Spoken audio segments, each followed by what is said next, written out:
Air strike પર પૂર્વ રાજ્યપાલ વજુભાઈ વાળાનું પણ નિવેદન સામે આવ્યું છે। આ તો શરૂઆત છે, આતંકવાદનો ખાત્મો કરીને રહીશું। આતંકવાદી પ્રવૃત્તિઓને ટેકો આપનાર સામે પણ કાર્યવાહી થશે। ઘૂસાયેલા સિંદૂરનો બદલો લેવા માટે ઓપરેશન સિંદૂર। મોટાભાગના દેશો આતંકવાદના વિરુદ્ધ છે। પાકિસ્તાનની મનોવૃત્તિ ખતમ કરી નાખીશું। પાકિસ્તાનની કોઈ તાકાત નથી કે હિન્દુસ્તાન સામે ટકી શકે।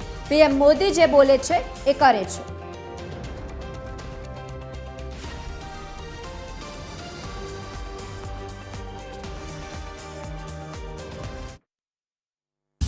ઓપરેશન સિંદૂર છે, આ પેલા પણ અનેક લોકોના સિંદૂર લૂંટાયેલા છે।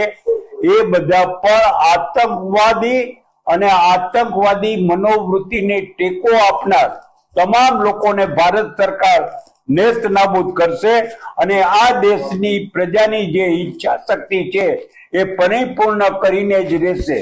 વજુભાઈ, આપ જાણકાર છો, ખાસ કરીને સિંદૂર જે નામ આપવામાં આવ્યું છે ઓપરેશન સિંદૂર, એને આપ કઈ રીતે જુઓ છો? એટલા માટે થઈને હંમેશા આપણે આ દેશની અંદર માતૃશક્તિની પૂજા કરી છે અને વ્યક્તિ ગુજરી જાય, એ વ્યક્તિ ગુજરી જવાથી નુકસાન નથી, પણ જે બેનનો સિંદૂર ભૂસાઈ ગયો હોય એનો પરિવારને આખી જિંદગી કાઢવી ખૂબ જ કષ્ટમય હોય છે।